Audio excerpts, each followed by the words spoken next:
Chapter 49. But they are already chasing away the passers-by. Can you tolerate that? Wei Hao widened his eyes. He couldn't tolerate it any longer. It was one thing to scold others, but what was with chasing away the passers-by? The reason why Wang Chong hung the sword above the Blue Phoenix Pavilion was to attract the attention of the passers-by. If the passers-by were to be chased away, who would come to buy the sword? Wouldn't Wang Chong's plan be foiled? You said it yourself. They are passers-by, and they are only here to take a look. Do you think that they will come to buy the sword? Wang Chong asked. Wei Hao was at a loss for words.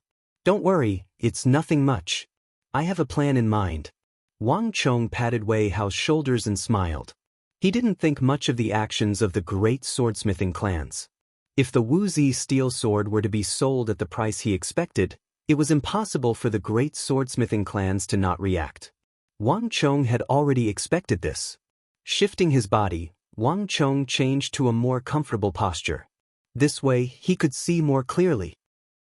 Suddenly, Wang Chong's eyes twitched. What's wrong? Wei Hao asked. I just saw two familiar faces. Wang Chong smiled as he stared into the distance. Through the crowd on the street, Wang Chong saw Zhang Tsong and Zhang Jian from the Zhang clan. Since the matter at the Blue Phoenix Pavilion had alarmed the Cheng clan, Huang clan, and Lu clan, it was impossible for the Zhang clan to be unaware. Just that, Wang Chong didn't expect to see two familiar faces, Zhang Tsong and Zhang Jian. Familiar faces? Do you want to meet them then? Wei Hao asked. There's no need for that. We'll meet when the time comes. Now wasn't the time for him to meet Zhang Tsong and Zhang Jian. Before they noticed him, Wang Chong pushed his teacup away and pulled Wei Hao away. What's going on? Why is he here? Unbeknownst to Wang Chong, when he was about to leave, Zhang Tsong and Zhang Jian had noticed him as well. Standing in the crowd, the two of them were equally astonished. Although Wang Chong walked very quickly, the two of them had a very deep impression of the youngest son of the Wang family. In particular, the words he said in front of them that day had left a very deep impression on them. Therefore, even though it was just a quick glance, the two of them quickly recognized Wang Chong among the many diners upstairs. When they first received the news, they only heard that someone was selling swords in the Blue Bottle Pavilion. They didn't expect to see Wang Chong here. This was something that the two of them had never heard of before. Don't tell me he's selling swords here? Zhang Jian subconsciously blurted out. Impossible! Zhang Tsong blurted out without any hesitation. The moment he said it, he felt that it was a little inappropriate. He tried to cover it up, but the more he tried to cover it up, the more obvious he was. I mean, maybe it's just a coincidence. He's just here to drink tea. Yes. Zhang Jian replied. Surprisingly, he didn't say anything else. Both of them took large strides towards the Cheng, Huang, and Lu families to greet them. Zhang Tsong, Zhang Jian, you're here. Upon seeing the two of them, the people from the three clans who were acquainted with them immediately walked forward to welcome them. It's just a fellow who came from nowhere trying to please the crowd. Tell your clan head not to pay him any heed. You can return now. I see.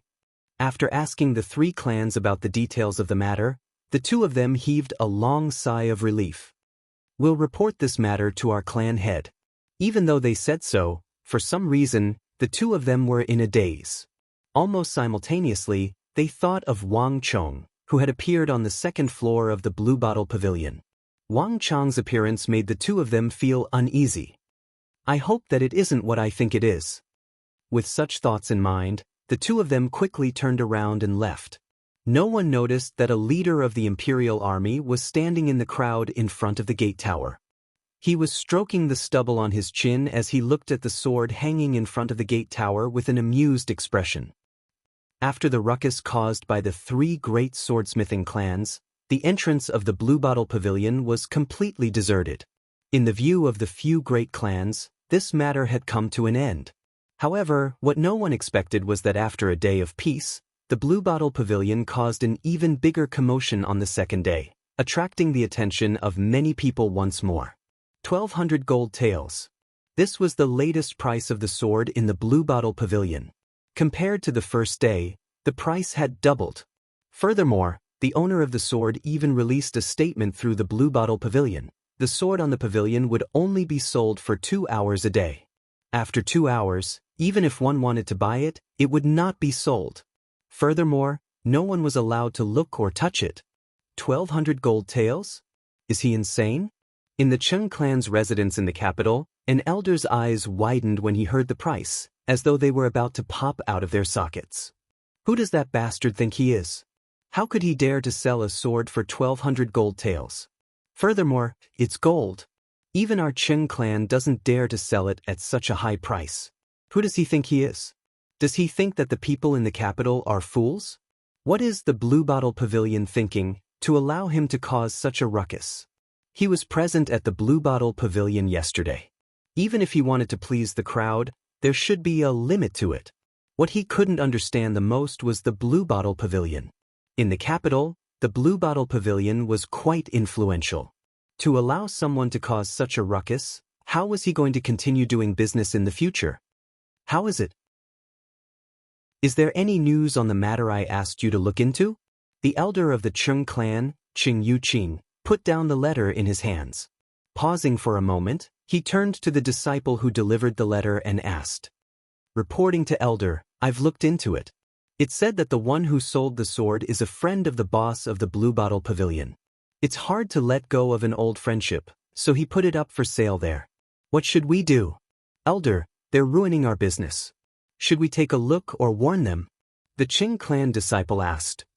Preposterous. The elder of the Cheng clan, Qing Yuqing, glared at him and reprimanded. Do we have to follow a child's ruckus as well? How can this be? A sword that costs 1,200 gold taels. Do you think that he will be able to sell it?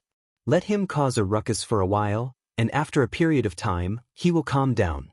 Yes, elder. The disciple who spoke hurriedly lowered his head in fear. He didn't say anything else. No one would spend 1,200 taels of gold to buy a weapon without knowing the ins and outs of the weapon. This price was far beyond the market. Any normal person would never buy it. As long as no one went to buy it, this matter would naturally turn into a farce and be left unsettled. This was the attitude of the Qing, Huang, and Lu great swordsmithing clans. To them, the matter at the Blue Bottle Pavilion was just a storm caused by a nobody. It wasn't worth their attention, and it wasn't worth making a huge fuss over. After all, they had their own standing. However, in the capital, the atmosphere in another clan was completely different. How is it? Have you investigated it? At the same time, in the inner residence of the Zhang clan, Zhang Tsong and Zhang Jian had a grim expression on their faces. The atmosphere was completely different from the other clans. I've investigated it. The Blue Bottle Pavilion is a business of the Duke of Wei residence. It seems that the Gongzi of the Duke of Wei specially requested the shopkeeper to hang the sword at the pavilion. The Zhang clan disciple bowed and clasped his hands respectfully. The Gongzi of the Duke of Wei? Do you know which Gongzi it is? Zhang Jian's expression tensed up and he hurriedly asked. It seems to be Gongzi Wei Hao. The Zhang clan disciple replied. Upon hearing this name, Zhang Tsong and Zhang Jian stared at one another, and their faces changed. You can leave first. Zhang Jian waved his hands. After the Zhang clan disciple left, the duo stared at one another. The atmosphere froze and no one spoke. This isn't good. Isn't that way how the one who is close to Wang Chong? In the end, Zhang Tsong was the first to speak. He frowned worriedly. Due to the issue with the Hyderabad ores, they had been paying close attention to Wang Chong. Naturally, they were also paying attention to the people around him. Wei Hao was one of them. Regarding the Hyderabad ores, the duo didn't believe that the Wang clan was intending to dabble in the blacksmithing industry and purchase the Hyderabad ores. The Wang clan didn't have any experience in this aspect. From the bottom of their hearts, they didn't believe that Wang Chong was serious. Thus, they didn't think too much of it. However, if the one who sent the sword at the Blue Bottle Pavilion was Wang Chong, then everything would be different. It didn't matter if Wang Chong could succeed or not. No matter how absurd his actions were, he had actually done it and even forged a sword. Just this unexpected turn of events was enough to make the two of them uneasy, even panicked. No one liked variables. Without a doubt, The Hyderabad ores were already showing signs of unease. This matter isn't looking good. He can't really be forging a sword, right? Zhang Jian felt uneasy as well. No matter what, we have to be cautious. Even though I don't believe that a child could be so formidable, the matter regarding the Hyderabad ores is of great importance to us. We should quickly report this matter to the clan head. The two of them quickly stood up and hurried into the room. 1,200 gold taels. To an ordinary person in the Central Plains, this was a huge sum of money that they wouldn't be able to spend even after several lifetimes. Yet, this was only the price of a sword. Just when many people thought that this was an unattainable high price, the actions of the Bluebottle Pavilion on the third day refreshed everyone's understanding of the world. 2,400 gold taels. This was the latest price at the entrance of the Bluebottle Pavilion. The person at the entrance of the Bluebottle Pavilion seemed to be determined to shock everyone with his words. In his heart, there didn't seem to be any concept of price. When this latest price was announced, the entire weapon market in the capital burst into an uproar. Regardless of who the person at the entrance of the Bluebottle Pavilion was, even if it was a prank, his actions had successfully attracted everyone's attention. 2,400 gold taels. Of the thousands of sword shops and smiths in the capital, there wasn't a single one who dared to offer such a sky-high price. Yet, this unknown owner of the Bluebottle Pavilion managed to do what others didn't dare to do. Not only so, on the first day, 600 gold taels. On the second day, 1,200 gold taels. On the third day, 2,400 gold taels. Many people could tell that the person at the entrance of the Bluebottle Pavilion wasn't just raising the price. His price had risen by an entire fold from the previous day. How daring must he be to do such a thing? Lunatic, this fellow is truly a lunatic. Isn't that right?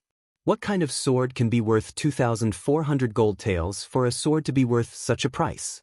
Anyone who isn't a lunatic would be able to do such a thing. More importantly, he isn't even allowed to look or touch it. Who in the world would sell a sword like that? Otherwise, why would I say that he's a lunatic? Outside the Bluebottle Pavilion, the crowd was laughing and pointing at the commotion. In any case, it was free to watch the commotion. Furthermore, the Bluebottle Pavilion was even giving out delicious pastries to the crowd. Chapter 50. It was one thing if it was an ordinary person, but with the endorsement of the Bluebottle Pavilion, the matter was completely different.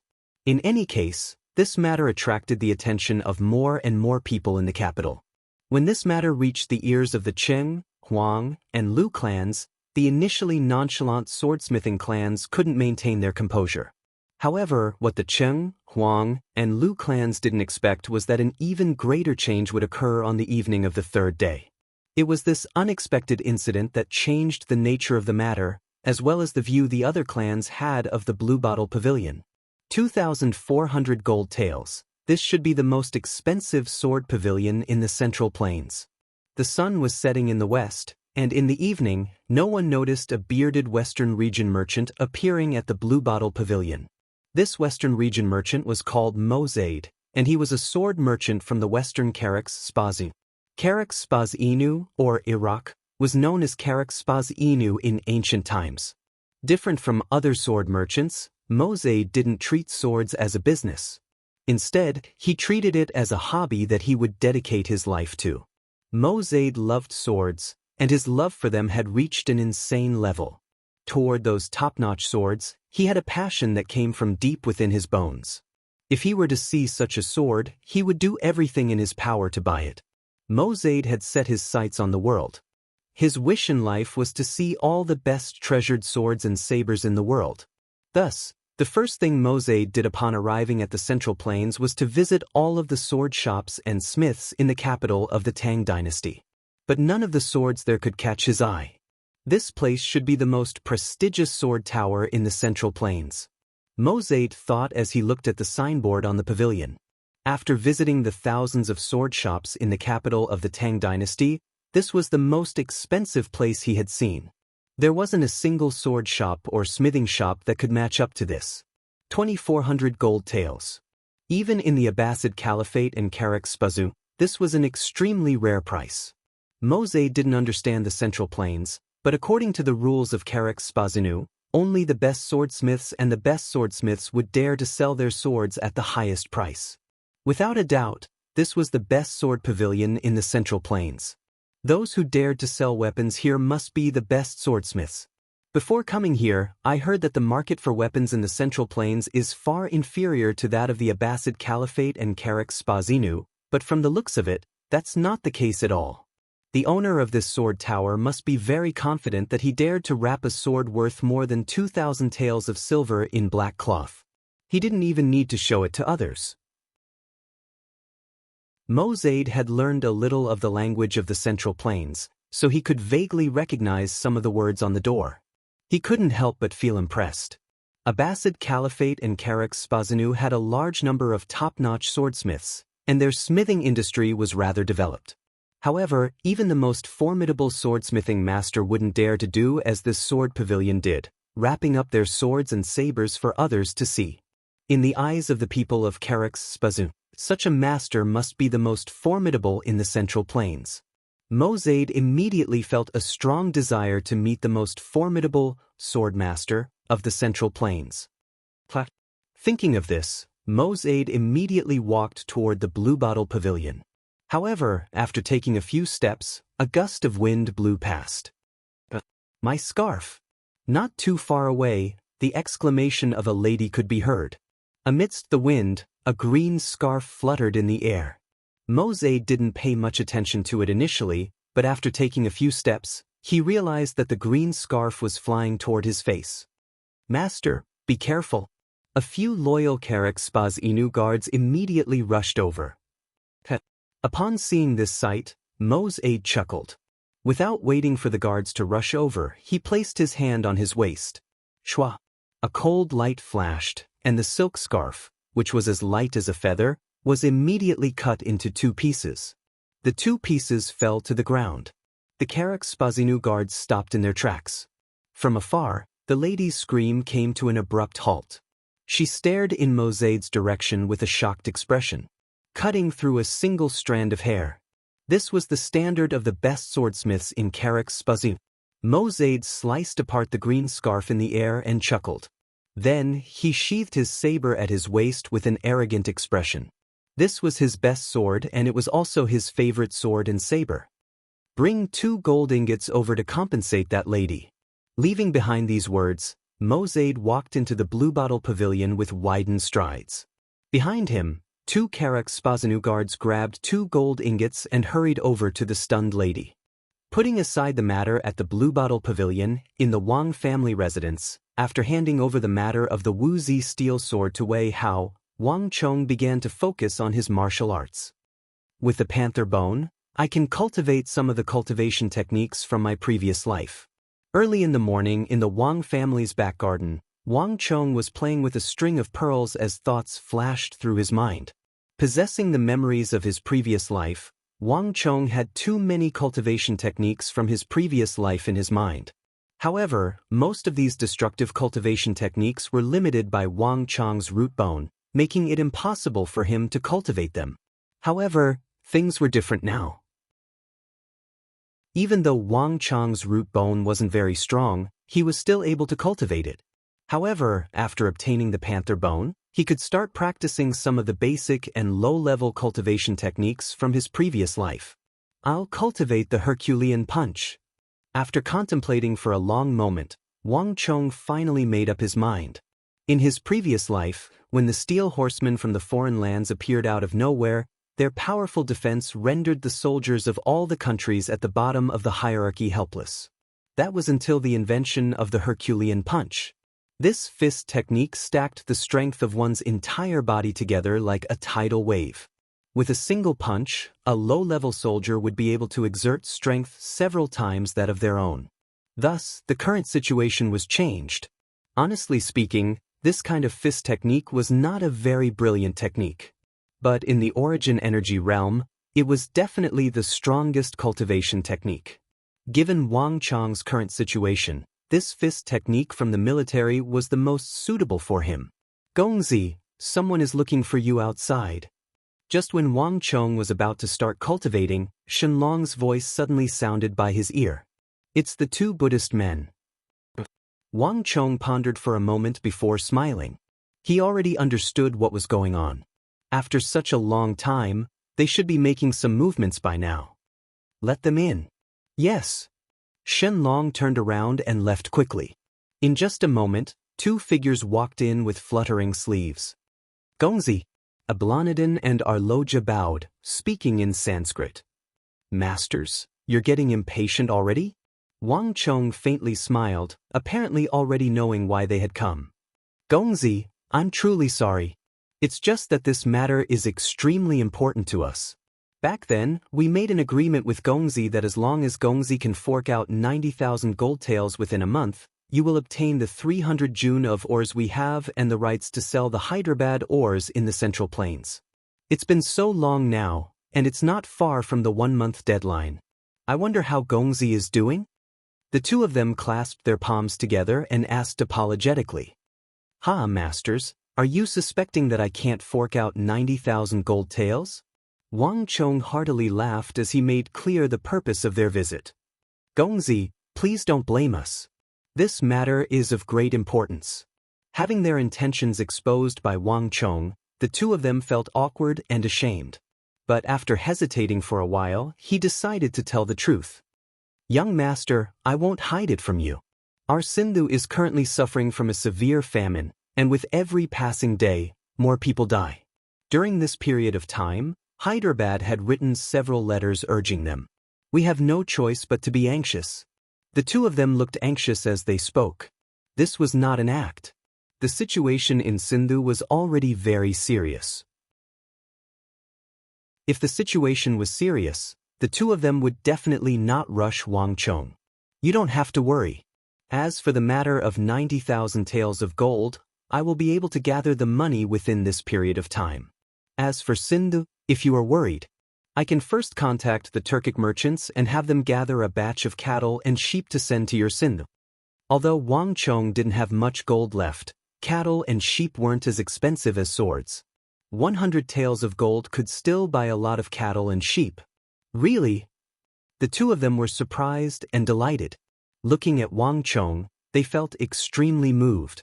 The western border of the Turkic Khaganate was much closer to Sindhu than the Central Plains. If Wang Chong could contact the Turkic merchants and have them send some cattle and sheep over, it would be great for Sindhu. Given Sindhu's situation, this was a timely help, even though Wang Chong didn't have such an obligation at the moment. Of course. Wang Chong smiled and nodded. No one knew better than him that Sindhu was in need of help at this moment. There was nothing more worthwhile than using a little bit of help to exchange for their gratitude. A drop of water should be repaid with a spring of water.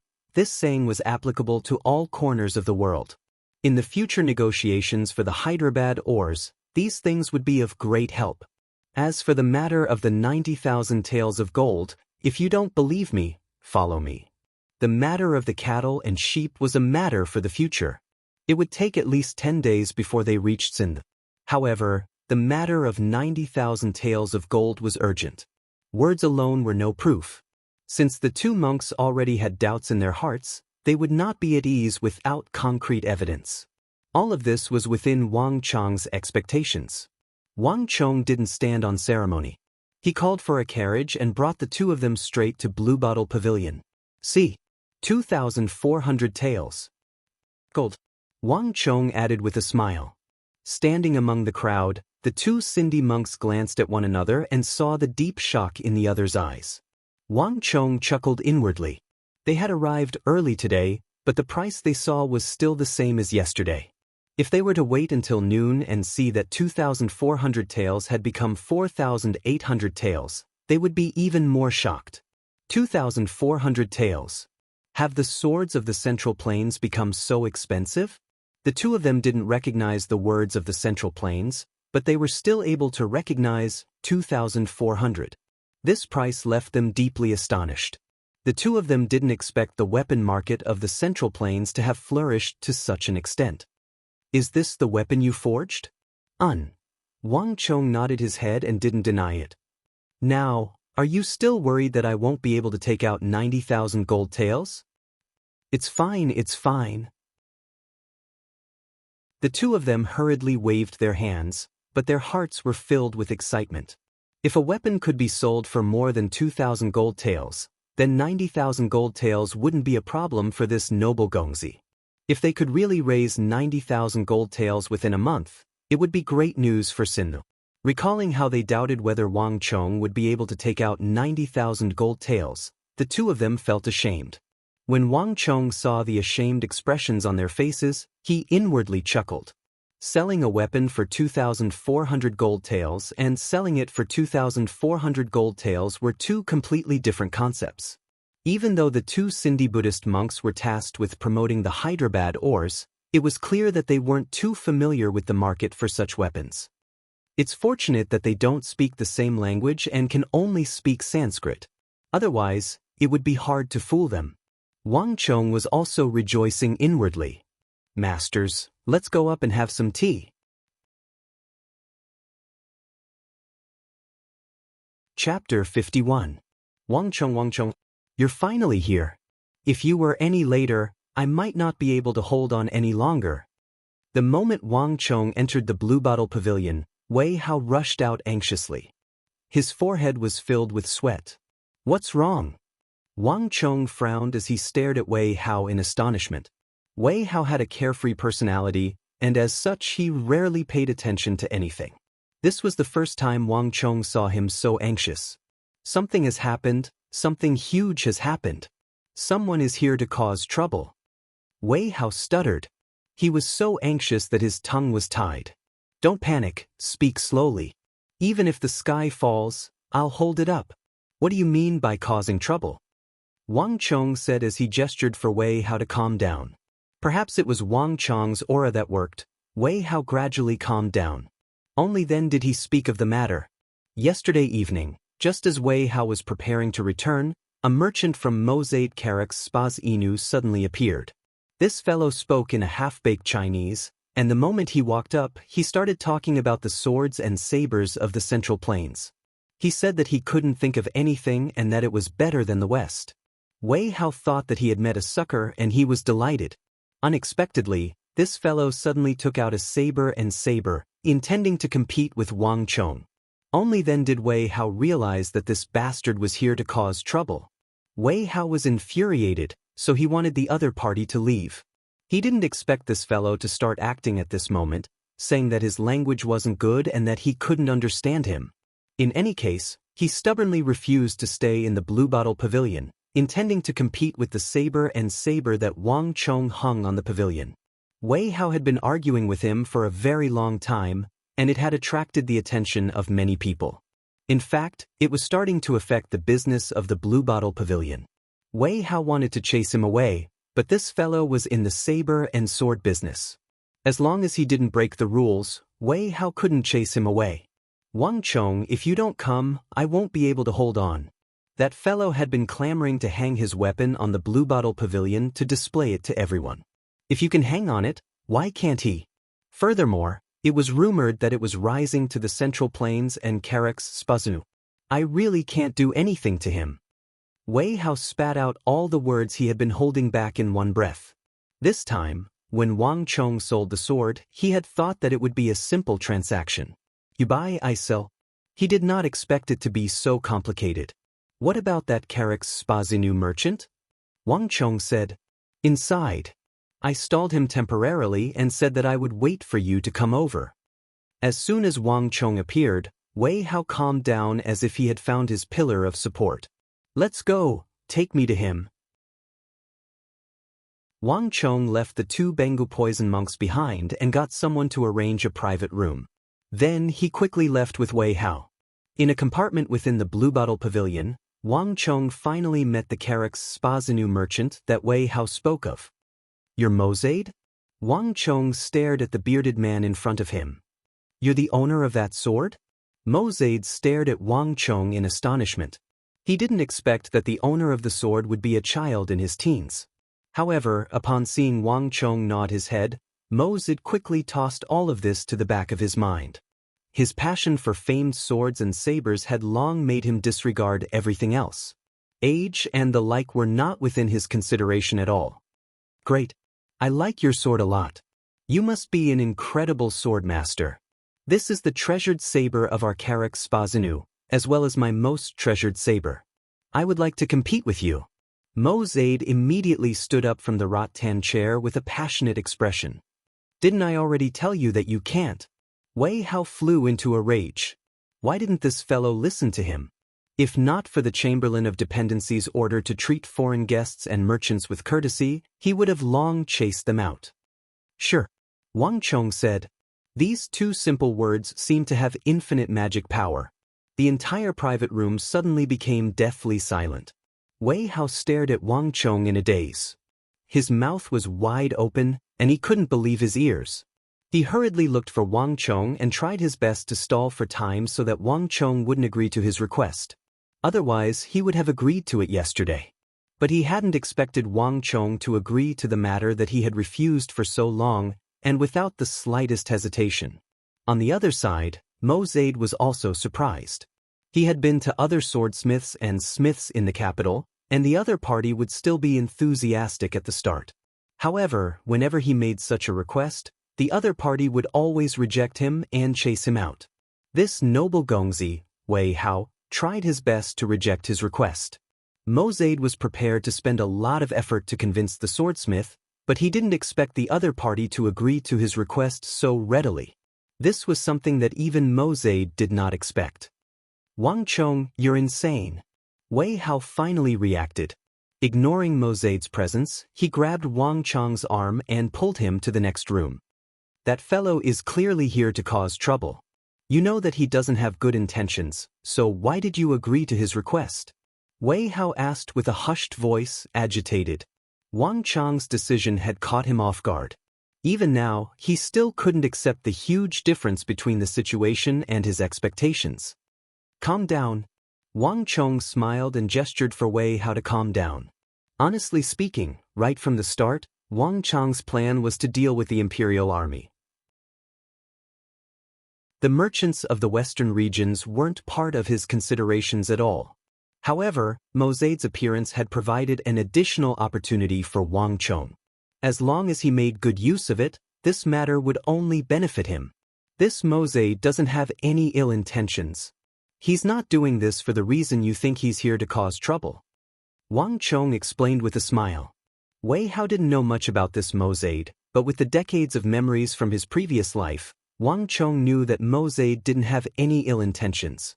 This involved the habits of the Central Plains, Abbasid Caliphate, and Carex Spazinu.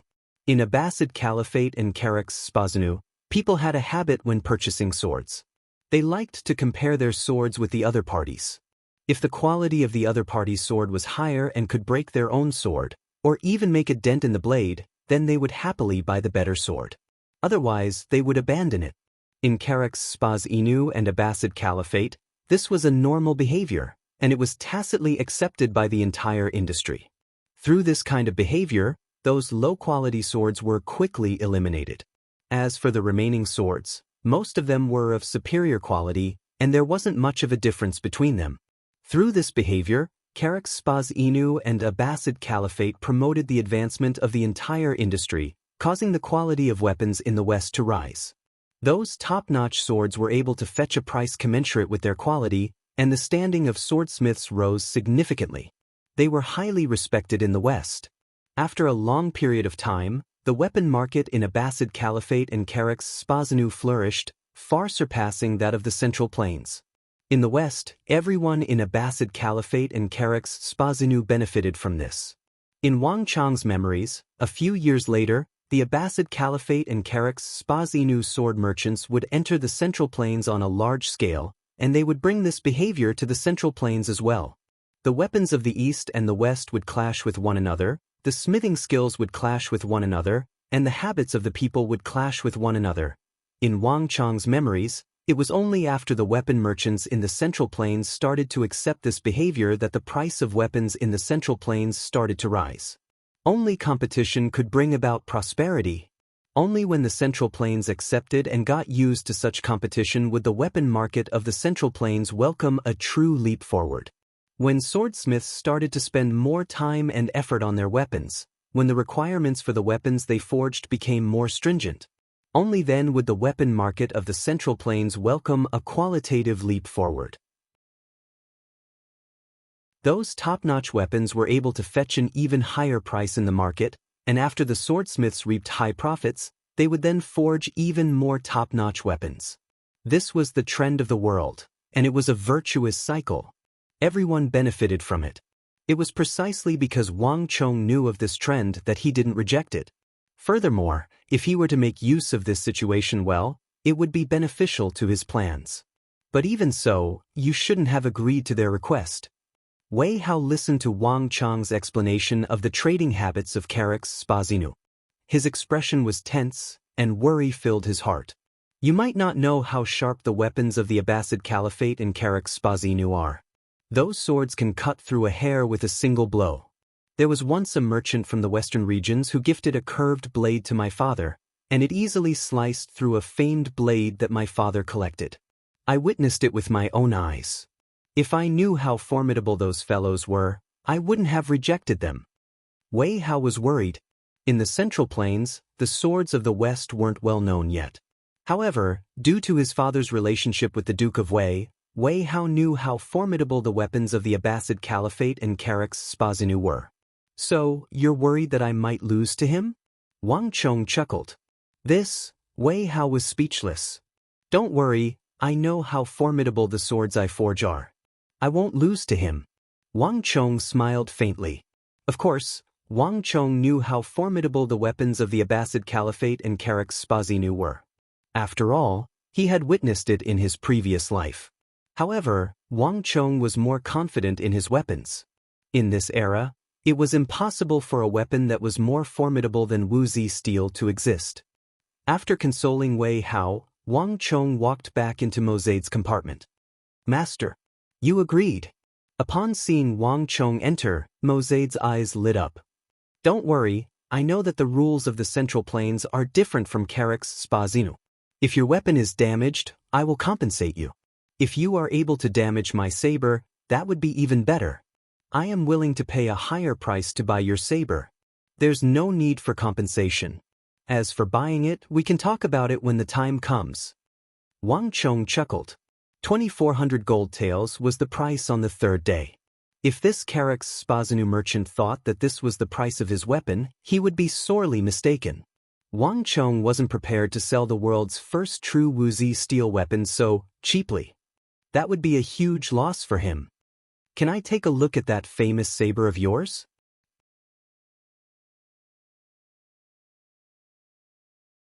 Chapter 52. Of course. Mozade said nonchalantly. He unsheathed the treasured saber from his waist. His right hand gripped the saber hilt, and he drew it out with a swoosh. Clang. The moment the treasured saber was unsheathed, a cold light shot out and circled the entire room. Even the temperature dropped. The entire room fell silent, and Wei Hao's expression changed. This treasured saber was even more powerful than the one he had seen at his father's, the Duke of Wei. This Mozade of Carrick's Spazinu wasn't lying. The sword in his hand was indeed a famous one. Ordinary swords and sabers could not compare to this kind of cold chi. There probably weren't many in the Central Plains who could compare to him. Here. Mozade handed the knife over. Good saber. Wang Chong didn't stand on ceremony. He took the saber from Mozade's hands and examined it carefully. Since his rebirth, this was the first time he had seen a famous sword of Carrick's Spazinu. It was different from the Central Plains. The Central Plains revered the sword, while the Abbasid Caliphate revered the saber. Furthermore, the shape of their sabers was completely different from the sabers of the Central Plains. First of all, they were not long, only about a foot long. Furthermore, the sabers were curved like the crescent moon in the sky. Wang Chong did not know if this had anything to do with the worship of the moon in the Abbasid Caliphate and Carrick's Spazinu. The blade of Mozade's Carrick's Spazinu was extremely sharp. One could tell that it had been tempered 1,000 times. As the saying goes, the fall of a single leaf reveals the arrival of autumn. From the forging of this saber, it can be seen that the forging standards of the weapons of the Abbasid Caliphate and Carrick's Spazinu were indeed very high. In some aspects, they were even higher than the Central Plains. Shua, Wang Chong flicked his wrist, and a cold light flashed past. In the private room, a corner of the table made of hard sandalwood immediately fell without a sound. The corner of the table fell to the ground with a clang. Good saber! Wang Chong praised. At the side, Wei Hao's expression changed. Wang Chong held the saber with both hands, waved it around, and returned the famed saber. Mr. Mozaid, why don't we change the rules? Since it was a contest of swords and sabers, there should be rules for the contest. If you can beat me, I will compensate you for the price of my sword. And if you lose, I don't want you to pay the price of a sword, 1,200 taels of gold. Wei Hao, there will be more people who come to challenge me in the future. I can't possibly meet them one by one. Let's just follow this rule. Wang Chong. Wei Hao was shocked. With a single look, he could tell that Mozaid's saber wasn't ordinary. Just when he wanted to remind Wang Chong not to agree to it, he didn't expect Wang Chong to raise such strict conditions. Ha, good. Mozaid rejoiced. No matter what conditions Wang Chong raised, as long as he agreed, 1,200 gold taels was nothing. The majority of Karak's Spas Inu merchants were extremely wealthy and had been doing business for generations. As long as they could achieve their goals, they didn't care about this small amount of money. Furthermore, Wang Chong's conditions were clearly advantageous to him. If he lost, he wouldn't have to compensate, but if he won. It had been a long time since Mozaid had met someone who could defeat him. Mozaid couldn't wait for Wang Chong to win. This way, he would be able to buy an even better sword. However, there's one more thing. I'm unable to have a sword duel with you now. If you wish to compete with me, you will have to wait until the 7th day. Wang Chong said, No problem, it's a small matter. Mozaid laughed heartily, not minding Wang Chong's words. As long as Wang Chong agreed to it, waiting for 7 days was nothing. Right, there's something I'm curious about. When I entered, I saw a massive metal mountain at your entrance. I wonder what it's used for? There has never been such a situation in our Karak's Spas Inu. Hee, you will know in 7 days' time. Wang Chong chuckled. After saying those words, he turned around and left. Right, if you don't mind, before our duel, I would like to hang my Karak's Spas Inu saber up here as well. Is it possible? After taking a few steps, Mozaid's voice sounded behind him. There was a hint of craftiness in his voice. Business is business. The reason why he came to the Central Plains wasn't just for a sword duel. Wang Chong chuckled. Just like what he remembered, these Abbasid Caliphate and Karak's Spas Inu saber merchants wouldn't let go of any opportunity to promote themselves. However, Mozaid didn't know that his thoughts were playing into Wang Chong's hands. This was exactly what Wang Chong wanted him to do. Sure. After saying those words, Wang Chong walked out of the booth. Wang Chong, you're mad. Do you know that this will lead to a huge problem? Walking out of the room, Wei Hao hurriedly chased after Wang Chong with a flustered expression. According to the price of the sword, do you know how much it is? 2,400 taels. No, it's 4,800 taels. If you win, you won't even earn half of it. If you lose, you will have to pay so much. What in the world are you thinking? We don't even know if we can gather the 90,000 gold taels for the Hyderabad ores, and we have to pay the 1,700 gold taels for the 8 Gods Pavilion in a month's time. Yet, you're doing this now, you're going to bring disaster to your family. Wei Hao's face flushed red from anxiety. Wang Chong had tried Mozaid's saber before, and it was even sharper than the one his father kept. Even though Wang Chong had witnessed the other party's prowess, he still agreed to it. Wei Hao didn't expect this. The reason why he agreed to Wang Chong's request to sell the Wuzi steel sword at the Blue Bottle Pavilion was to help his brother earn some money. The two of them were brothers who had grown up together, so it was impossible for him not to help. However, Wei Hao didn't expect such a simple matter to turn out like this. Not only would Wang Chong be unable to earn money, he would even bring disaster to the Wang clan and compensate them with a huge sum of money. And he was one of the accomplices. For the first time, Wei Hao felt regret. Furthermore, what do you mean by, follow the rules? If more of such people were to appear, do you know how much money you'll have to pay? Just the thought of the rules set by Wang Chong made Wei Hao feel like his internal organs were on fire. Don't worry, he won't be able to win. Wang Chong said calmly. Do you know? What did you just say? Wei Hao was stunned. I said that he won't be able to win. Wang Chong chuckled as he repeated his words. Wei Hao stared at Wang Chong in a daze, and for a moment he was speechless. He was originally filled with anger, but when he heard these words, all of his anger immediately dissipated. He won't be able to win? Wei Hao found it hard to believe. He had witnessed the sharpness of the saber in the suite. Wang Chong said calmly. His expression was filled with confidence. This was the confidence he had in himself, as well as the confidence he had in the Wuxia steel sword. Wei Hao was instantly stunned. He had 1,000 words in his heart, but in the face of Wang Chong's domineering and arrogant words, he couldn't say a single word. He didn't know where Wang Chong got his confidence from, to actually dare to boast that he would definitely win. He had personally experienced Mozade's Karak's Spaz Inu saber. That was a top-notch saber, so sharp that it was suffocating, and so sharp that it made one's heart palpitate. Just a glance at it would probably give one nightmares at night. This was also the reason why he kept reminding Wang Chong to reject the challenge. Although Wang Chong's sword was not bad, to be honest, Wei Hao had no confidence in it. Can you really win? Wei Hao hesitated. Of course. Wang Chong smiled, brimming with confidence. He wasn't a fool. When he received the machete, he had specially tested it out. He used his pinky to secretly tap on the tip of the blade. The other party's saber was indeed sharp, but the blade was made of ordinary steel. It couldn't be compared to the Hyderabad ores. Furthermore, the other party had only comprehended 1 or 2 of the 3 processes of swordsmithing. From this, Wang Chong could deduce that the black-clothed Abbasid Caliphate and Karak's Spazanu swordsmiths were still a distance away from him.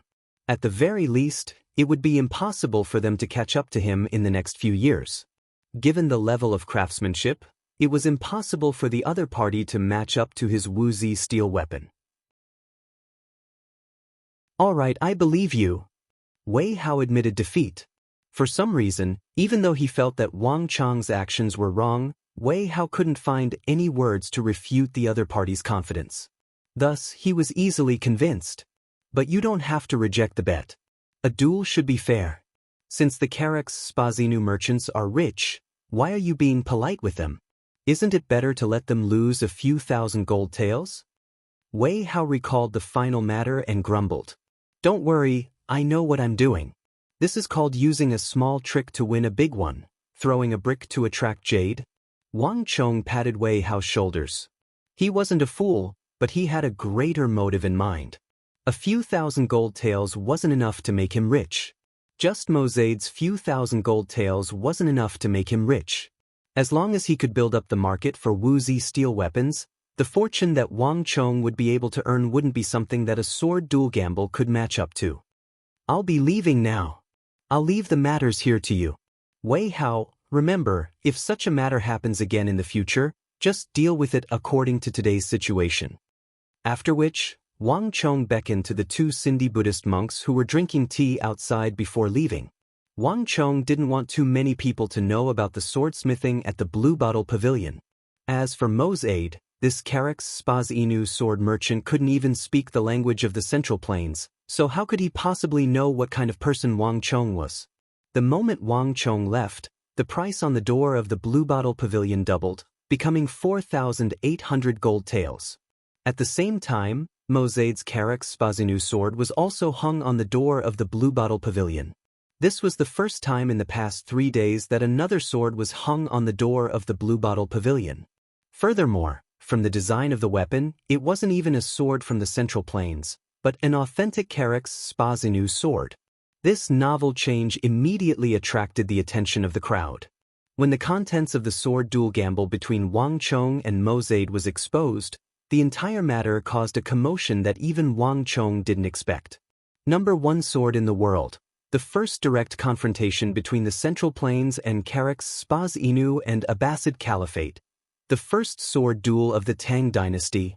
All kinds of news of this kind spread all over the place. There were many Caracks, Spazanu, and Abbasid Caliphate merchants in the Central Plains, but they were extremely conservative in their ways.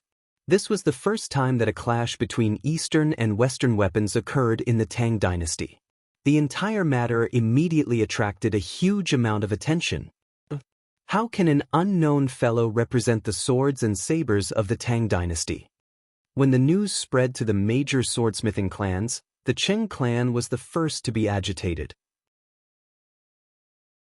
Even though the major swordsmithing clans were polite on the surface, they were all filled with indignation.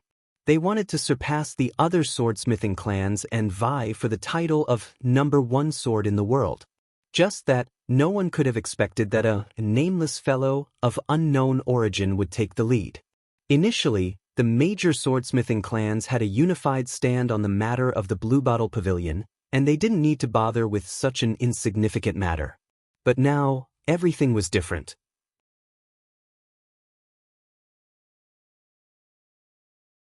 Chapter 53. Pass down my orders. Bring the best saber and sword in the clan to the Blue Bottle Pavilion as well. Let everyone witness what the best saber and sword is. Upon receiving the news, Elder Qing Yuqing of the Qing clan immediately issued an order. But Elder, that's 1,200 gold taels. The threshold for this duel was extremely high. A Qing clan disciple tried to remind him, but before he could finish his words, he was interrupted. Do you think that we will lose? Qing Yuqing glared at him in displeasure. I dare not. The Qing clan disciple hurriedly lowered his head in fear. Regardless of the background of that nobody who is trying to gain the limelight, this is our chance in this wagered fight. To use 1,200 gold taels to suppress the other clans and vie for the title of the #1 sword in the world, where else can we find such an opportunity? In comparison, what is 1,200 gold taels? Qing Yuqing said. Regardless of whether it was the Qing clan, Zhang clan, Lu clan, or Huang clan, none of them dared to hold this duel. Otherwise, they would become the common enemy of the others. However, when the Blue Bottle Pavilion stepped forward, everything changed. This was a once-in-a-thousand-years opportunity. In the past, the Qing clan would inform the other clans of any news. However, this time, the Qing clan didn't tell anyone. Instead, they secretly sent a sword to the Blue Bottle Pavilion and hung it there. The same situation also happened. The Lu clan, Huang clan, and Li clan, which had several hundred years of heritage, secretly sent their swords to the Blue Bottle Pavilion. Everyone was suspicious of the other party's little tricks, but this time, no one pointed it out. Even our great Gingjin Sword Pavilion only sells a sword for 600 to 700 gold taels. What right does that lad have to sell it for 400 to 500 gold taels in the capital? Even we don't dare to do such a thing. If that lad didn't set up such a rule, we wouldn't have taken the initiative to pay him a visit. But now, you asked for it. It wasn't just the few great swordsmithing clans. In the capital, the various large sword shops and great sword workshops were filled with dissatisfaction. Wang Chang's ostentatious behavior didn't affect the major swordsmithing clans but the major swordsmithing shops and great sword workshops. Such an uninvited guest had already incurred the displeasure of the major swordsmithing clans. Go. Take out the treasure of our Gingjin Great Sword Building. Even if I can't obtain the title of #1 in the world, I'll make that guy bleed a little and teach him a lesson. In the capital, all of the great sword shops and great sword shops seemed to have come to an agreement. All of them took out their treasured swords and sabers and sent them to the Blue Bottle Pavilion. For this kind of sword and saber gamble, if one party won, it would be more than 4,000.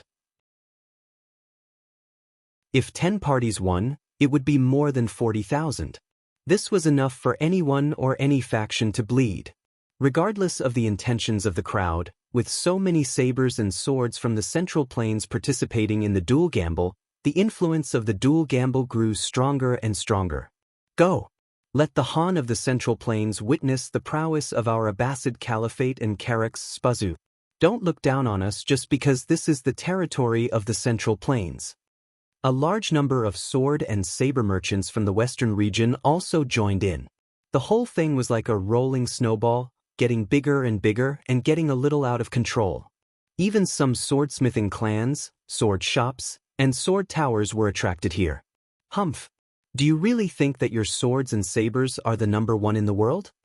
As the matter continued to fester, no one noticed an unprepossessing, full-bearded, brawny man standing among the crowd. Gazing at the swords and sabers on the pavilion, he sneered coldly. The Blue Bottle Pavilion wasn't some deserted alley. On the contrary, it was located in the vicinity of the Tang Dynasty's royal palace.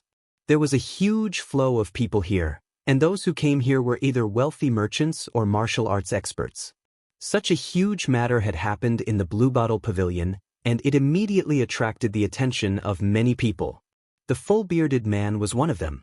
10 years of forging a sword without anyone bothering about me, and I'll shock the world in a single day. After I forge that sword, I'll show you all what it means to be the number one in the world. The eyes of the full-bearded man were filled with indignation.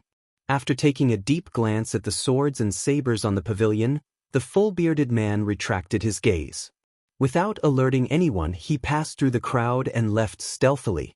After leaving the city, he walked out of the wide official road, along the undulating mountains, and through the shrubs that reached his shoulders, he finally arrived at the peak of a remote mountain. The peak of the mountain was barren, and from afar, one could smell the heavy scent of a furnace. As Xianxia walked closer, he could see broken swords strewn all over the mountain peak, scattered all over the place. At the center of these densely packed broken swords, a sword hut stood. Beside the sword hut, a huge metal furnace was still burning, and thick smoke billowed out from within. The full-bearded brawny man walked over, bent down, and used a pair of pliers to pick up a red-hot sword embryo from the metal furnace. After placing it on a metal plate, ding ding dang dang, he began striking it. This sword embryo was 4 fingers wide and 5 chi long. It was abnormally thick, and even though it wasn't completely forged, it gave off an exceptionally tough feeling. Copper, chromium. I've spent 10 years honing the secret formula, and now, I'm finally going to forge the toughest and sharpest sword in the world. This time, I'll let all the swordsmithing clans in the world see what a true swordsmithing master is. Thoughts flashed through the full-bearded brawny man's mind as he swung his hammer even faster and more ferociously. Countless sparks burst forth from his hammer. In the remote mountain, no one knew that there was an unknown swordsmithing master here. As the descendant of a hidden swordsmithing master, the full-bearded brawny man possessed the bloodline of an ancient swordsmithing tribe, the Ruren. This was the first ancient tribe in the world to forge metal weapons. Even though this tribe had long been annihilated in the annals of history, the full-bearded brawny man had successfully passed down an ancient Ruren's secret formula. The greatest wish of the full-bearded brawny man was to inherit the will of his ancestor. Not only did he want to forge the sharpest sword in the world, he also wanted to forge the toughest sword in the world. No expert would be able to break it, and he wanted to wash away the humiliation that his ancestor had once suffered. And this was his best chance. Ding ding dang dang. At the peak of the mountain, a raging gale blew and a blazing fire rose several dozen zhang into the air. The fire continued to burn from dusk till dawn, never stopping. Late in the morning, the flames at the peak of the mountain finally died down. The full-bearded brawny man held onto his newly forged broadsword and walked out of the sword hut in satisfaction, leaving the mountain. At the same time, there was an additional sword in the Blue Bottle Pavilion. The commotion caused by the sword duel gamble in the Blue Bottle Pavilion continued to grow.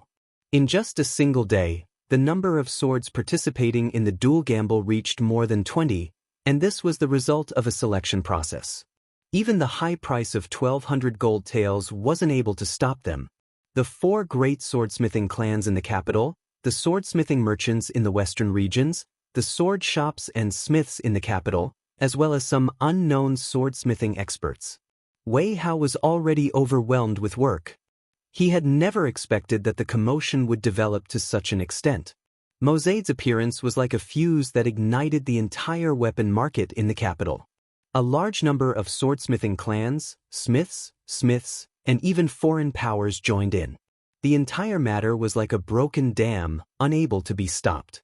Like a rolling snowball, the attention of more and more people gradually gathered in front of the Blue Bottle Pavilion. TSK, 4,800 gold taels. To think that it would become 4,800 gold taels. TSK, count the number of swords on the pavilion, 20, 30. If he were to lose, he would probably lose all of his fortune and go bankrupt. Heh, even if he were to go bankrupt, he would still be wearing his pants. Haha, that fellow has kicked a metal plate. The Zhang clan, Huang clan, Lu clan, and Huang clan, which one of them isn't a top-notch swordsmithing clan in the Tang dynasty? For this lad to challenge them to a sword duel gamble, isn't he just displaying his slight skill before an expert? Hee, what do you mean by overestimating the immensity of heaven and earth?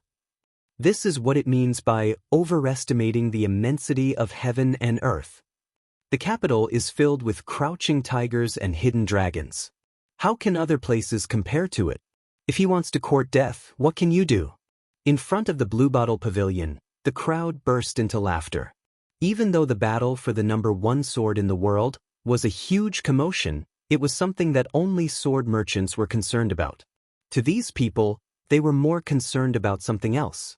This storm was caused by that fellow at the Blue Bottle Pavilion. Everyone had been concerned about him all along. They weren't concerned about how formidable his swords were, but how badly that fellow would lose in the end. More than 30 top-notch swords were no joke.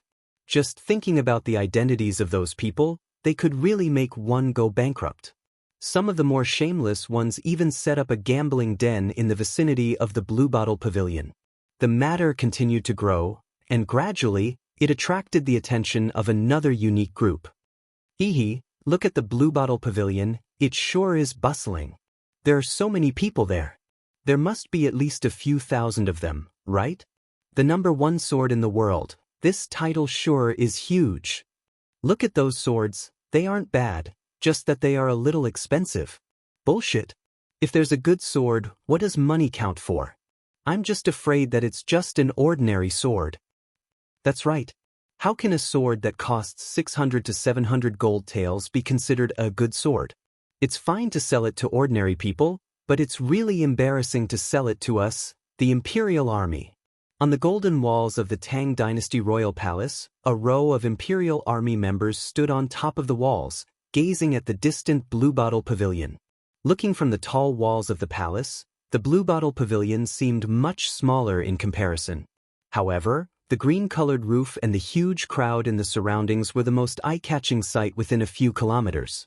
The Blue Bottle Pavilion was just a short distance away from the Tang Dynasty Royal Palace, and the commotion there had already attracted the attention of the Imperial Army.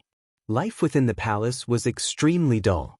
Thus, when the duel gamble involving the swords of the Central Plains and the Western regions was announced, it immediately attracted the attention of the Imperial Army. Who is that? It seems to be Li Jun too. Just as they were chatting merrily, someone suddenly spoke. Everyone followed the gaze of that colleague and saw a few familiar figures walking toward the Blue Bottle Pavilion. Shoo! It's Lord Zhao. Shut up, don't speak anymore. The expressions of the Imperial Army changed slightly, and none of them spoke a word. The distance of several hundred zhang was covered in an instant, and before the eyes of the Imperial Army members, the three figures walked into the Blue Bottle Pavilion. We're from the Imperial Army. The three of them took out their identity tokens and revealed their identities. What? Wei Hao was busy tidying up the information of the guests who were participating in the duel gamble. Upon hearing those words, his eyes widened and he abruptly stood up. His entire being calmed down. Without waiting for the trio to continue speaking, Wei Hao sucked in a deep breath and stared at the trio seriously. He waved his hand, walked around the table, and hastily strode forward. The three Imperial guards were baffled by his actions.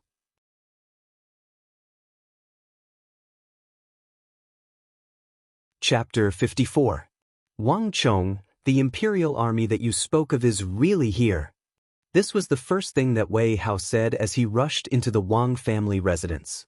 Back then, when he was selling his sword, Wang Chong had mentioned to him that if the Imperial Army were to buy his sword, he should remind him. He didn't expect that the Imperial Army would really come. At the top floor of the Bluebottle Pavilion, Wang Chong saw the imperial army that Wei Hao spoke of.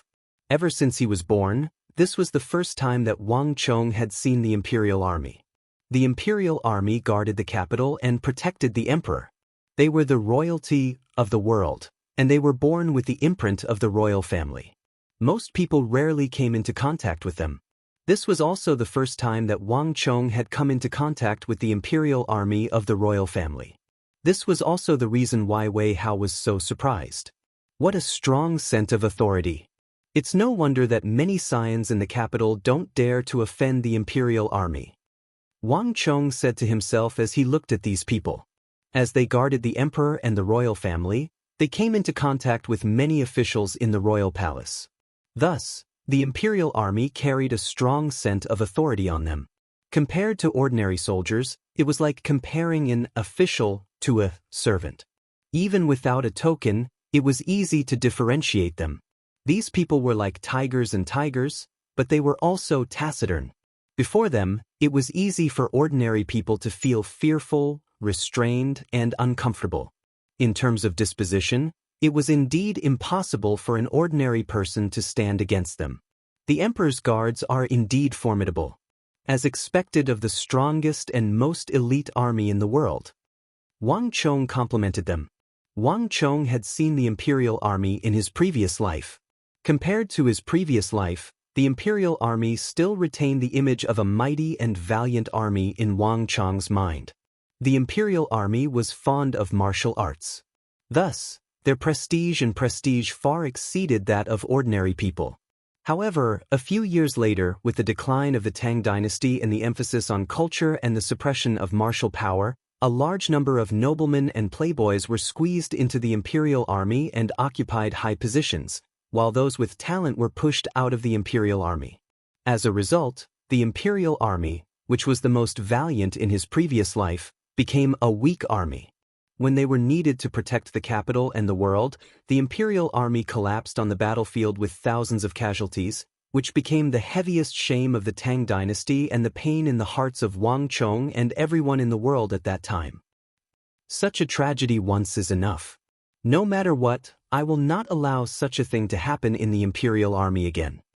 Wang Chong felt a lump in his throat. When the tragedy happened in his previous life, he was in the capital and saw with his own eyes the corpses of the imperial army piled up on top of each other, piling up in all the alleys from outside the city to the palace, forming a magnificent sight. Blood flowed like a river in the alleyway, giving Wang Chong a shock he had never felt before, as well as sorrow. It was at that time that Wang Chong lost his family for the first time, his aunt and uncle. Taking in a deep breath, Wang Chong quickly calmed himself down. Regardless of how the imperial army was in his memory, that was something that happened in his previous life. In this life, the fate of the Wang clan had been changed by him. What happened in his previous life might not necessarily happen in this one. Wang Chong calmed himself down and slowly swept his gaze across the three of them. When his gaze fell on the man who had a lightning-shaped scar on his glabella, his heart suddenly jolted. It's him! Wang Chong suddenly recognized the person. Zhao Fengchen. Wang Chong didn't expect the person to be him, one of the three legendary experts of the imperial army. In his previous life, he was once the marshal of the imperial army. His most distinctive trait was the lightning-shaped scar on his glabella. In his previous life, everyone said that Zhao Fengchen carried two sabers with him, one by his waist and the other by his glabella. It was through this that Wang Chong recognized him. Compared to the Zhao Fengchen in Wang Chong's memory, the Zhao Fengchen before him was clearly much younger. There was an air of inexperience about him, and he was far from the valiant aura he exuded in his previous life. But even so, this Zhao Fengchen had already displayed many outstanding traits. Of the three, his aura and might were clearly a notch higher. If he didn't remember wrongly, this Zhao Fengchen was probably a marshal of the imperial army, a top-notch figure in the imperial army. In the future, his achievements would be even greater. His future was truly bright. The position of the supreme commander of the imperial army was still waiting for him. To think that it would be him. Wang Chong's heart pounded furiously. This wasn't the reason why he remembered him. To Wang Chong, he had another more illustrious identity, the most famous Wuxia steel weapon collector in the Central Plains. In his previous life, all of the legends regarding the Wuxia steel were related to him. Zhao Fengchen was a typical martial arts fanatic. He was extremely interested in top-notch weapons, especially Wuxia steel weapons. Of the most expensive Wuxia steel weapons in his previous life, nearly a third of them came from his hands. Zhao Fengchen's interest in the toughness, sharpness, and unique patterns of Wuxia steel had reached a level of fanaticism. In his previous life, when the reputation of Wuxia steel weapons rose to fame in the Central Plains, Zhao Fengchen was the one who started it. Furthermore, the incomparably sharp Wuxia steel weapons, coupled with his outstanding cultivation, created the legend of him being the strongest in the imperial army. It's really like fishing and catching a big whale. The 108,000 pores on Wang Chong's body opened up, and he suddenly felt incomparably comfortable. This was fate. Initially, Wang Chong's intention of selling the Wuxia steel weapons was just to lure a few wealthy imperial army members. To think that he would end up with the prehistoric shark, Zhao Fengchen. Zhao Fengchen's love for the Wuxia steel was publicly acknowledged to be ingrained into his bones. If the Wuxia steel was a kind of poison, then Zhao Fengchen would definitely be deeply poisoned, and there was no cure for it. The sudden appearance of such a famous figure in Wang Chong's plans gave Wang Chong a huge confidence boost. "You're the owner of that sword?" Zhao Fengchen asked. This youngster gave him a weird feeling. If others knew that he was an imperial army member, they would be fearful of him. However, this youngster stared at him in a daze, seemingly thinking of something. "I am." Coming back to his senses, Wang Chong faintly smiled, his expression unrestrained. Zhao Fengchen didn't reveal his name to Wei Hao. Clearly, he didn't want others to know of his identity. Since Wang Chong knew of his identity, he wouldn't let him off so easily. "I wish to buy the sword hanging on your door. May I know if you can remove the black cloth for me to take a look? If I'm satisfied, I'm willing to pay a price that will satisfy you. Even higher than your current offer." Zhao Fengchen went straight to the point and stated his purpose for coming here. His actions were exceptionally straightforward. "How much can you offer?" Wang Chong didn't back down. "No less than 8,000 gold taels." Zhao Fengchen made a gesture that blinded Wei Hao. My goodness, what kind of person is this? The offer on the door was only 4,800 gold taels, and this fellow actually offered 8,000. Are all the imperial army members in the royal palace that wealthy? Wei Hao's lower jaw nearly fell to the ground. My monthly expenses are only 10 gold taels. Based on his spending rate, he probably won't be able to finish spending it his entire life. What is extravagant? This is extravagant. How extravagant! Hurry up and agree to it. Wei Hao couldn't help but urge. Only a fool would reject 8,000 gold taels. If a weapon could be sold for 8,000 gold taels, then the 90,000 gold taels that Wang Chong owed the two Buddhist monks wouldn't be a problem at all. This time, he was rich. No! Wang Chong stared at Zhao Fengchen calmly. The two words that he spat out shattered Wei Hao's dream. Why? Wei Hao and Zhao Fengchen blurted out at the same time. Wang Chong, you're insane. Why would you reject such a good offer? Wei Hao was on the verge of going insane from anxiety. That was 8,000 gold taels. If he were to sell it, after paying off the debt of 1,700 gold taels to Su Bai and the others, as well as the possible penalty for the contract with the Hyderabad, or Wang Chong would still have quite a bit of money left. Given their expenditure, it was sufficient for them to lead a befuddled life for several decades. That was more than 1,000 gold taels. To think that Wang Chong would reject such an offer. Wei Hao felt that he couldn't keep up with his train of thought.